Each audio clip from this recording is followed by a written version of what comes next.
ये कहानी है एक छोटे से गांव में रहने वाले माधव की। माधव बहुत गरीब था। वो लकड़ियां बेचकर बड़ी मुश्किलों से घर चलाता था। एक दिन वो जंगल लकड़ियां काटने गया था। कुछ दिनों से बाजार में लकड़ियों की बहुत मंदी चल रही है। आशा करता हूँ आज मुझे अच्छी लकड़ियां मिलेंगी। इतना बोलकर माधव जंगल के थोड़ा और भीतर जाता है, जहाँ एक धनी घर की लड़की मेघा अपनी सहेली जानकी के साथ फूल तोड़ रही थी। अरे जानकी, तुम यहाँ क्या कर रही हो? और ये तुम्हारे साथ महिला कौन है? माधव भैया, मेरी सहेली मेघा से मिलो। हम साथ में शहर में पढ़ते थे। आज ही ये गांव में अपने परिवार के साथ रहने आई है।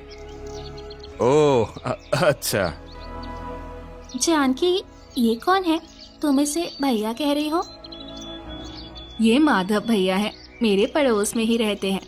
ये बहुत अच्छे हैं, मुझे अपनी छोटी बहन की तरह मानते हैं। आपसे मिलकर अच्छा लगा। हम दोनों की उम्र लगभग एक ही समान है। आप मुझे तुम कह सकती हैं। अगर ऐसी बात है तो फिर तुम्हें भी मुझे तुम कहना होगा। हाँ हाँ, क्यों नहीं। वैसे तुम्हें हमारा गांव कैसा लगा? गांव बड़ा सुंदर है और यहाँ रहने वाले लोग बड़े दिलदार, बहुत अच्छे हैं। हमारे गांव की बात ही कुछ अलग है। वैसे तुम्हें कभी गांव घूमने का मन करे तो बताना, मैं तुम्हें पूरा गांव घुमा दूंगा। क्या बात है, पहली ही मुलाकात में इतनी गहरी दोस्ती हो गई कि गांव घुमाने की बात हो रही है। पगली, कुछ भी बोलती है। मैं जा रहा हूँ लकड़ियां काटने। जानकी की बातों से माधव शर्माकर घर भाग जाता है। मेघा और माधव के दिल में एक दूसरे के लिए एहसास जागने लगे थे। वो कहते हैं ना, पहली नजर में प्यार हो जाना। कुछ ऐसा ही देखने को मिल रहा था हमें यहाँ। माधव के जाते ही मेघा भी मन ही मन मुस्कुराने लगी। अरे अरे, जरा चेहरे की रौनक तो देखो। मेघा, शर्मा क्यों रही हो इतना? ऐसी कोई बात नहीं है। अच्छा जानकी, माधव के बारे में कुछ बताओ। अब क्या ही बताऊं। माधव भैया की जितनी तारीफ की जाए उतनी कम है। वो बहुत नेक दिल और भले व्यक्ति हैं। पूरे गांव में उनके जितना मेहनती और ईमानदार कोई नहीं है। बेचारे अपनी बीमार माँ की चिंता में दिन रात मेहनत करते रहते हैं। अच्छा, अब घर चलो। पिताजी मुझे ढूंढते होंगे। हम समय पे घर नहीं गए तो बहुत डांट पड़ेगी। इसके बाद दोनों सहेलियां जंगल से निकल जाती हैं। मेघा जैसे ही अपने घर जाती है, उसे वहां उसका नया पड़ोसी जयवंत उसके पिता के साथ बैठा दिखता है। ये लो, मेरी बेटी भी आ गई। अब मैं इसी की बात कर रहा था आपसे। आपकी बेटी तो बहुत सुंदर और गुणवान दिख रही है। पिताजी, ये कौन है और आप लोग किस बारे में बात कर रहे हैं? बेटी, ये हमारे नए पड़ोसी जयंत जी हैं। ये गांव के सबसे धनी और इज्जतदार सज्जन हैं। तुम्हारी उम्र हो चली है ना, इसलिए मैं इन्हें तुम्हारे लिए एक अच्छा सा रिश्ता देखने को कह रहा था। अच्छा पिताजी, आप दोनों बातें कीजिए। मैं रसोई में माँ का हाथ बटाने जा रही हूँ। इतना बोलकर मेघा रसोई की ओर चली जाती है। उसके जाने के बाद उसके पिता दयाराम और जयवंत आपस में बातें करने लगते हैं। दयाराम जी, आपकी बिटिया तो बहुत संस्कारी है। हाँ, ये तो है। इसलिए तो मैं इसके लिए इसके जैसा ही सच्चा और मेहनती लड़का ढूंढ रहा हूँ। मेरे ये धन दौलत सब मेरी बेटी का ही तो है। मेघा की शादी होते ही मैं सब कुछ मेघा के नाम कर दूंगा। ये सुनकर जयवंत के मन में लालच जग जाता है और वो दयाराम के सामने अपने आवारा निकम्मे आलसी बेटे धीरज की तारीफ करने लगता है। हमारा बेटा भी बहुत संस्कारी है और समझदार है। अभी वो शहर में पढ़ाई कर रहा है। सोच रहा हूँ उसकी पढ़ाई खत्म होते ही कोई अच्छी सी लड़की देखकर उसकी शादी कर दूं। ये लो, कर लो बात। जब लड़की घर में ही है तो फिर क्यों इधर उधर भटकना चाहते हो? मेरी बेटी के जैसी संस्कारी और गुणवान लड़की आपको मिलेगी क्या? बात तो बिल्कुल ही सही कही है आपने। धीरज के वापस आते ही हम आगे की बात बढ़ाएंगे। उससे पहले दोनों लड़का लड़की एक दूसरे से मिल लें, समझ लें, एक दूसरे को पसंद कर लें, तो हमारे लिए काम और आसान हो जाएगा। हाँ हाँ, धीरज के वापसी आता है, मैं उसे आपा ही के घर भेज दूंगा। जयवंत ने दयाराम के सामने अपने नालायक बेटे को तारीफ करके उन्हें अपनी बातों में फंसा लिया था। थोड़ी देर बाद जयवंत वहां से अपने घर चला गया।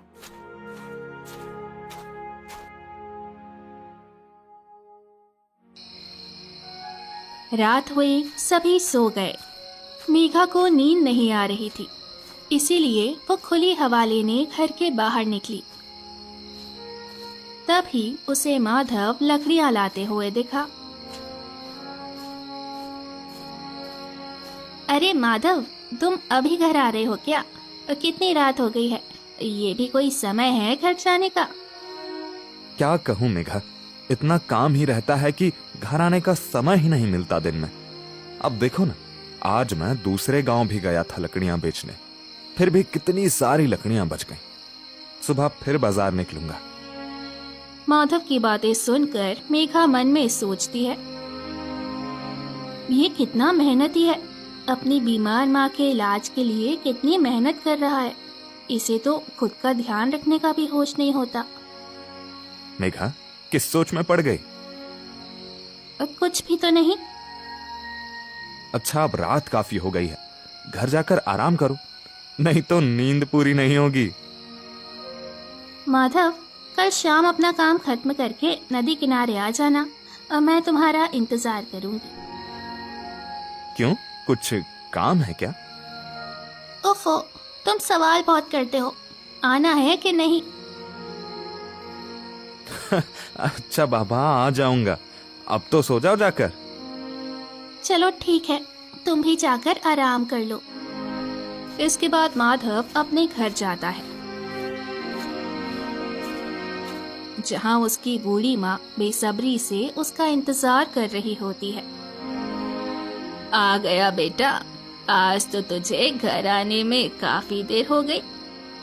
हाँ माँ, आज थोड़ी दौड़ भाग ज्यादा हो गई। अच्छा, तू हाथ मुंह धो ले, मैं खाना लगा देती हूँ। माँ तू सो जा, मैं खुद से खाना ले लूंगा। काफी समय हो गया है, जाकर आराम कर, तेरी तबीयत भी सही नहीं रहती है। पर बेटा। पर कुछ नहीं, वैसे भी मुझे भूख नहीं है, मैं बाहर ही भोजन कराया आज। अच्छा ठीक है। माँ सो जाती है। कुछ देर बाद माँ के सोते ही माधव अपनी पोटली से एक सुनहरे रंग का छोटा सा कलश निकालता है। पता नहीं ये कलश किसका होगा, मैं तो बस लकड़ियां काटने गया था, पर साथ में ये मुसीबत भी सर पड़ गई। अब जब तक ये कलश इसके असली मालिक को नहीं लौटा दूंगा, मुझे इसके चोरी होने का डर सताता रहेगा। माधव को जंगल से एक सुनहरा कलश मिला। उसे खबर नहीं थी कि वो कलश जादुई है। वो इसी फिक्र में था कि ये कलश किसका होगा, किसने इसे जंगल में छोड़ा होगा। इसी चिंता में माधव उस कलश को वापस अपनी पोटली में रखकर सो जाता है।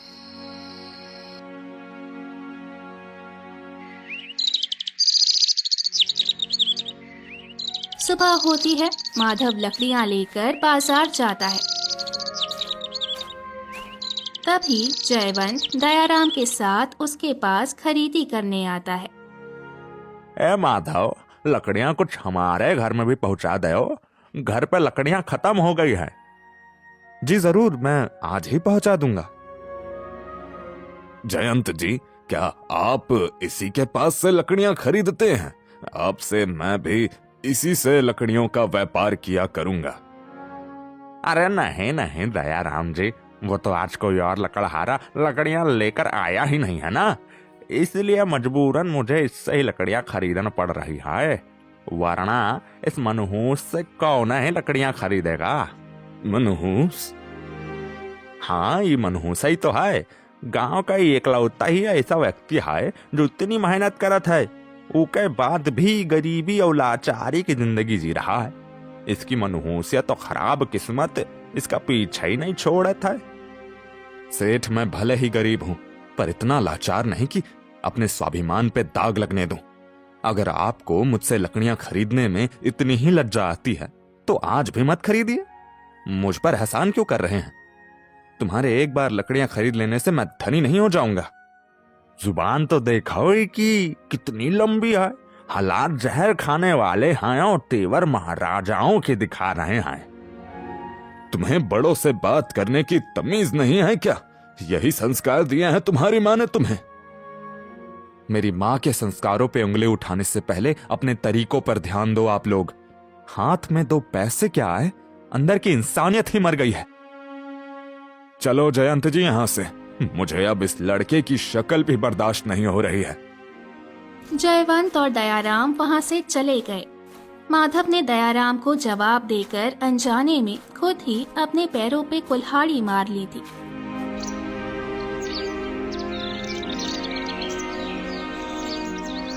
वो आने वाली चुनौतियों से अनजान होकर शाम को नदी किनारे मेघा से मिलने चला जाता है। मुझे तो लगा तुम आना भूल ही गए होगे। तुमने मुझे इतने मन से बुलाया था, मैं भला कैसे ना आता। अच्छा ये बताओ, तुमने कहा था कि मुझे गांव घुमाओगे, वो सिर्फ कहने की बातें थी या सच में घुमाना भी है? बिल्कुल, तुम जब कहोगी तब मैं तुम्हारे लिए सारे काम काज से मुक्त होकर तुम्हारे पास आ जाऊंगा। तो फिर ठीक है, कल से तुम मुझे रोज गांव घुमाने ले चलोगे। और हाँ, हर शाम इस नदी किनारे मुझसे मिलने आना, मैं तुम्हारा इंतजार करूंगी। फिर हम दोनों खूब गप्पे लड़ाएंगे। तुम बहुत खुश लग रही हो, कोई खास वजह? नहीं, बस नई दोस्ती की खुशी है। इसके बाद वो दोनों थोड़ी देर वहीं रुककर खूब सारी सुख दुख की बातें करते हैं। दोनों को एक दूसरे के साथ बहुत आनंद आई और अच्छा लग रहा था।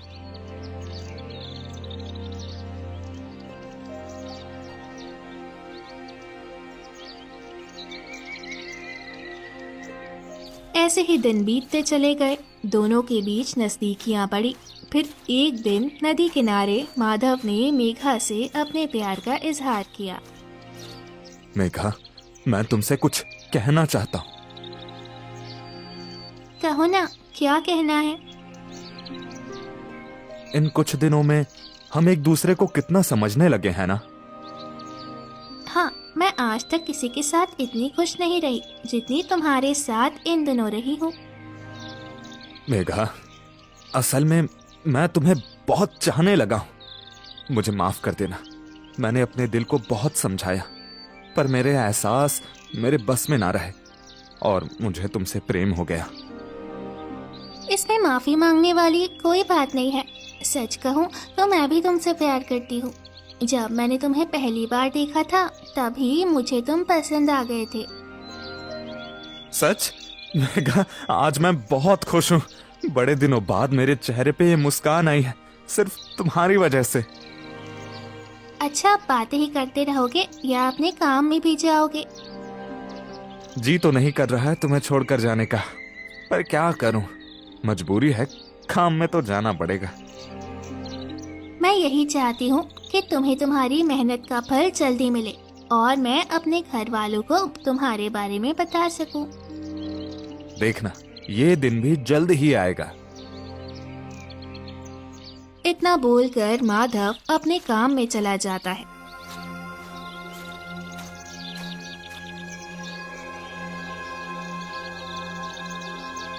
रात होती है, उसकी एक भी लकड़ियां नहीं बिकती। वो निराश होकर सारी लकड़ियां लेकर वापस घर आता है। उसकी माँ बुखार के कारण बिस्तर पे पड़ी हुई थी। माँ, क्या हुआ तुझे? तू ठीक तो है ना? हाँ बेटा, मैं ठीक हूँ, बस हल्का सा बुखार है। ये तुझे हल्का बुखार लग रहा है? तूने अपनी दवाइयाँ खाई या नहीं? दवाइयाँ तो कब की खत्म हो गई है। तेरा काम अच्छा नहीं चल रहा था, इसीलिए मैंने तुझे बताया नहीं। मेरा काम सही चले ना चले, तू मुझसे कुछ भी मांगने के लिए हिचकिचाना मत। आखिर मेरा तेरे सिवा और है ही कौन? मैं तो तेरे लिए ही कमाता हूं ना। अच्छा ठीक है, अब गुस्सा मत कर। बुखार की एक गोली पड़ी हुई है, थोड़ी देर बाद खा लूंगी। इतना बोलकर माँ सो जाती है। फिर माधव उदास होकर मन में सोचता है, सच कहते हैं लोग, मैं किसी लायक नहीं हूं। माँ का ध्यान भी नहीं रख पा रहा। ऐसे में मेघा को किस मुंह से ब्याह कर लाऊंगा? उस बेचारी को भी ऐसी लाचारी, ऐसी गरीबी झेलनी पड़ेगी। नहीं नहीं, मैं और मेहनत करूंगा। अपनी माली हालत जल्दी सुधार कर मेघा के घर रिश्ता लेकर जाऊंगा। इतना सोचकर माधव बुखार की गोली ढूंढने लगता है। तभी उसकी पोटली चमकती है। अरे, ये पोटली से कैसी चमक आ रही है? माधव पोटली में से कलश निकालता है। कलश जोर जोर से चमक रहा था। कलश की चमक पूरे कमरे को जगमगा देती है। माधव ये देखकर हैरान हो जाता है। हे भगवान, ये कैसा जादू है? अचानक कलश में इतना प्रकाश कहां से आ गया? माधव उस कलश को जमीन पर रखकर फिर से बुखार की गोली ढूंढता है। उसे गोली मिलती है। वो जैसे ही अपनी माँ की ओर दवा लेकर आने लगता है, उसका पैर मुड़ता है और वो गोली कलश के अंदर गिर जाती है। फिर कलश के अंदर से एक तेज रोशनी निकलती है। हे प्रभु, ये सब क्या हो रहा है? रोशनी बंद होती है और वो कलश के अंदर हाथ डालता है। कलश के अंदर से गोली नहीं बल्कि सोने का एक सिक्का निकलता है। इसके अंदर तो बुखार की दवा गिरी थी, फिर ये सोने का सिक्का। इसका मतलब ये एक जादुई कलश है। नहीं, ये कलश मेरा नहीं है। मुझे लालच नहीं करना चाहिए। लालच करने वाले का कभी भला नहीं हुआ है। माधव कलश के जादू से घबरा जाता है और उस कलश को वापस से पोटली में रखकर सो जाता है।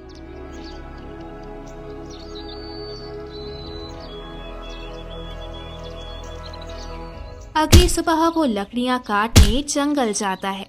तभी मेघा भी वहां आ जाती है। माधव, क्या हुआ? इतने परेशान क्यों लग रहे हो? कुछ नहीं, पर तुम यहाँ क्या कर रही हो? वो मुझे तुम्हारी बहुत याद आ रही थी ना, इसीलिए मैं सुबह होते ही तुम्हारे पास आ गई। ऐसा कैसे चलेगा?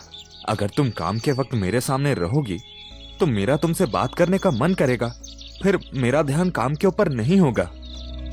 हाँ हाँ, कर लो दूर भेजने का बहाना। अरे पगली, मैंने तो तुम्हें अपनी जीवन साथी बनाने का सोच लिया है। अब मैं तुम्हें कैसे दूर कर सकता हूँ बताओ भला? वो तो मैं जल्दी जल्दी पैसे कमा के तुम्हारे काबिल बनना चाहता हूँ, इसलिए तुम्हें जाने को कह रहा हूँ। हाँ बाबा, समझ गई। मुझे तुम पर पूरा भरोसा है, तुम सब ठीक कर दोगे। अच्छा, अब तुम काम करो, मैं अब घर चलती हूँ। इसके बाद मेघा घर चली जाती है।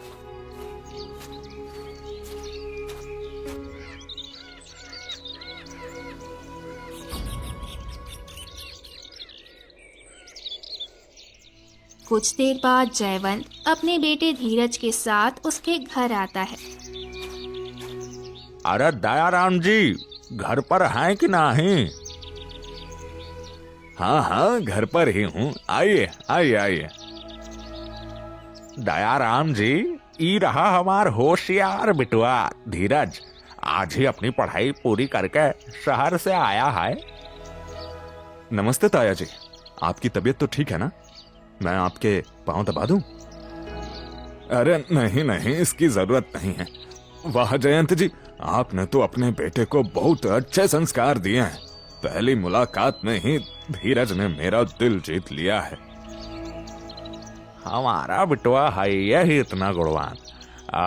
ये जिससे भी मिलता है ना, पहली ही नजर में उसका चहेता बन जाता है। लगता है इसकी और मेघा की खूब जमेगी। मेघा कहाँ है? उसे भी बुला ही लीजिए, वो भी मिल लेगी धीरज से। अभी बुला देता हूँ। मेघा बिटिया, कहाँ हो? तनिक इधर तो आओ। मेघा दूसरे कमरे से बाहर आती है। जी पिताजी, कहिए क्या काम है आपको? इससे मिलो, ये है जयंत जी के सुपुत्र धीरज। बहुत होशियार और समझदार हैं। आज ही शहर से पढ़ाई पूरी करके आए हैं। पर पिताजी, आप ये सब मुझे क्यों बता रहे हैं? वो इसीलिए ताकि तू अपने होने वाले पति को अच्छे से जान ले, समझ ले। होने वाला पति? हाँ बिटिया, तुम्हारे पिताजी और मैंने तुम दोनों का रिश्ता तय कर दिया है। नहीं, ये नहीं हो सकता। मैं इससे शादी नहीं कर सकती हूँ। पर क्यों? क्या कमी है मुझ में? मैं पढ़ा लिखा हूँ, समझदार हूँ, और सबसे बड़ी बात, मैं धनवान हूँ। फिर तुम मुझे मना क्यों कर रही हो? क्योंकि मैं किसी और से प्यार करती हूँ। पैसा और शोहरत मेरे प्यार को कम नहीं कर सकता। मैंने सच्चा प्रेम किया है, और सच्चा प्रेम पैसों का मोहताज नहीं होता। ये तुम क्या कह रही हो? कौन है वो लड़का जिसने तुम्हारी आंखों में प्यार की झूठी पट्टी बांधी है? सही वक्त आने पर मैं ये भी बता दूंगी पिताजी। अभी इतना समझ लीजिए कि मैं किसी और से शादी नहीं करूंगी। आज के बाद से तू घर के बाहर नहीं निकलेगी।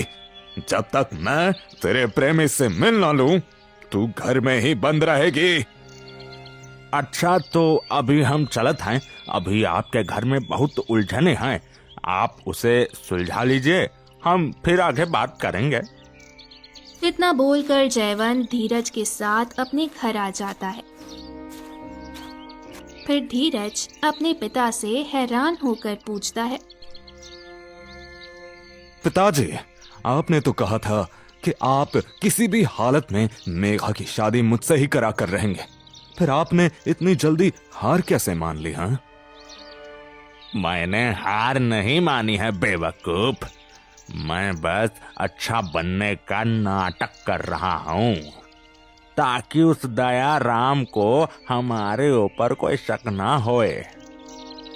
पिताजी, मुझे सिर्फ मेघा से ही शादी करनी है। ये कितनी सुंदर है। तू अपनी उत्सुकता में कोई गड़बड़ मत कर देना। बड़े मुश्किल से मैंने तू जैसे नालायक का रिश्ता उस धनी घर में किया है। अगर उन्हें गलती से भी पता चल गया कि तू पढ़ाई के लिए नहीं बल्कि शहर में जेल गया था, तो बेटा वो एक भी क्षण नहीं लगाएंगे रिश्ता तोड़ने में, समझ गए?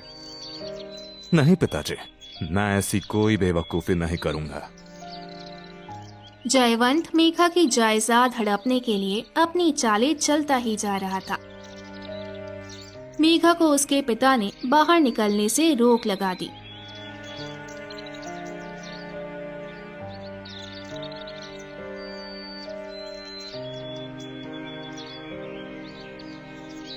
कुछ दिन बीते। मेघा से न मिलने के कारण माधव बहुत घबरा गया,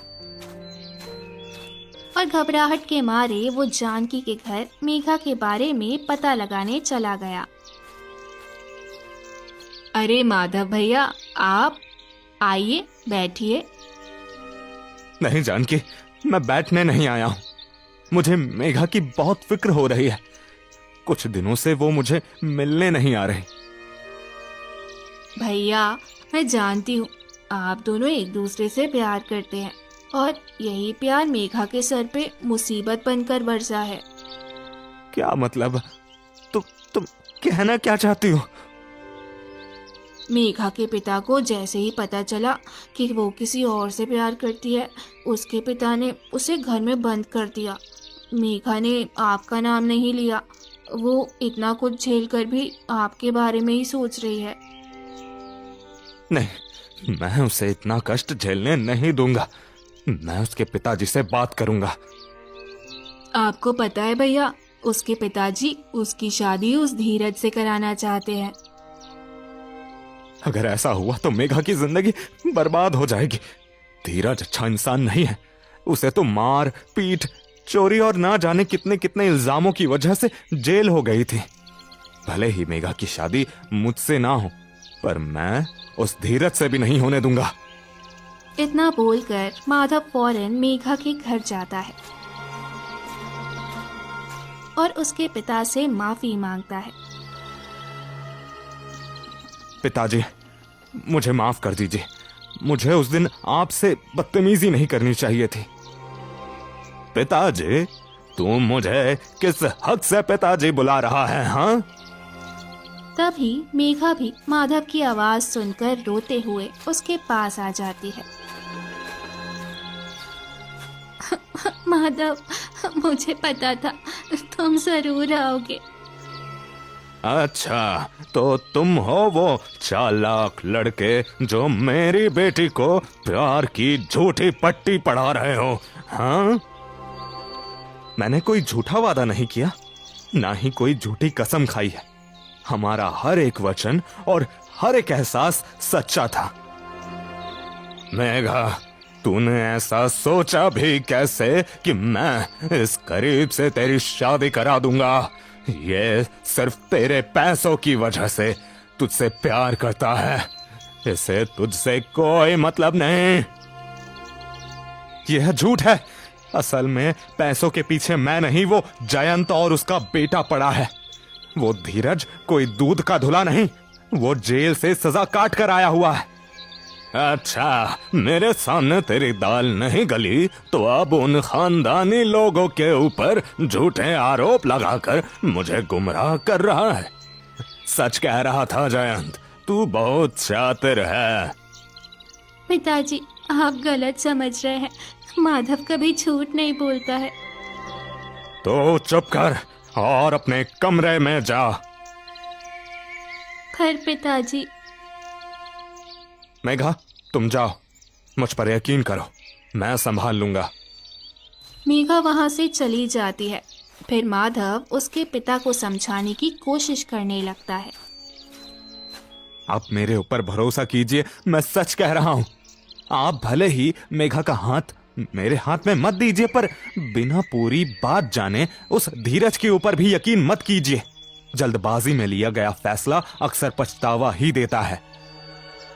ठीक है, मैं उसके बारे में पता लगाऊंगा, लेकिन इसका मतलब यह नहीं कि मैंने तुम्हारी बातों पर यकीन कर लिया हो। तुम एक गरीब लकड़हारे हो। शादी के बाद मेरी बच्ची को कैसे खुश रखोगे? हाँ, पहले उस लायक बनो, फिर आना मेघा का हाथ मांगने। मैं भी तो देखूं तुम मेघा के लिए क्या क्या कर सकते हो। मैं बहुत जल्द वापस आऊंगा।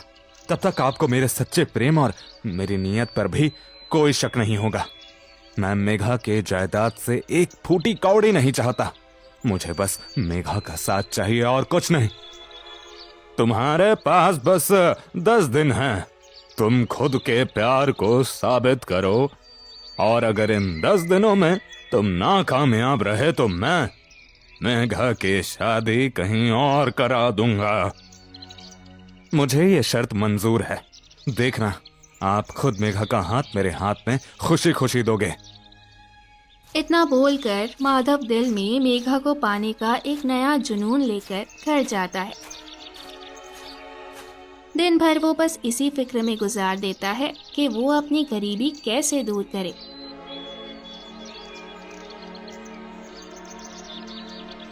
रात होती है। अचानक उसके दिमाग में कलश का ख्याल आता है। क्या उस कलश का इस्तेमाल करना सचमुच सही होगा? वो किसी और की अमानत है, लेकिन मुझे अपने प्यार को बचाने के लिए, मेघा को पाने के लिए ये कदम उठाना ही होगा। इतना सोचकर माधव कलश निकालता है। तभी कलश की शक्तियां जागृत हो उठती हैं। ऐ सच्चे प्रेमी, मैं तेरे पास इतने दिनों तक रहा, पर तूने मेरा इस्तेमाल करके अमीर होने का कभी नहीं सोचा। तू चाहता तो मेरा फायदा उठा सकता था, पर तूने ऐसा नहीं किया। तेरी लालच की परीक्षा लेने ही मैं धरती पर आया था। आज तूने अपनी परीक्षा पार कर ली। तू आज मेरा इस्तेमाल करने आया था, वो भी सिर्फ अपने प्रेम को पाने के लिए। जा, भगवान ने तुझे इस जादुई कलश का वरदान दिया। आज से तू मेरा मालिक है। आज से मैं तेरे साथ ही रहूंगा। ये सुनकर माधव खुश हुआ। वो समझ गया था कि उस जादुई कलश में कुछ भी खाने की चीज डालने से वो एक सोने के सिक्के में बदल जाती है। उसने कलश में थोड़े अनाज डाले, जिससे कलश सोने के सिक्कों से भर जाता है। फिर वो भावुक होकर भगवान का शुक्रिया अदा करने लगता है। भगवान तेरा शुक्रिया, तूने मेरी किस्मत की लकीर बदल दी, मेरा भाग्य चमका दिया। अब मैं इस सोने के सिक्के से एक दुकान खरीदूंगा और लकड़ियों का कारोबार करके सब ठीक कर दूंगा। भगवान, मैं तुझसे वादा करता हूँ, मैं कलश का इस्तेमाल बस जरूरत होने पर ही करूंगा। कभी लालच नहीं करूंगा, अपनी मेहनत से धनी बनूंगा।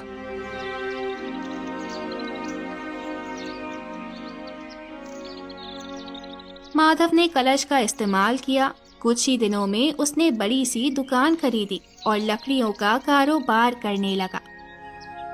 धीरे धीरे उसकी हालत सुधरने लगी।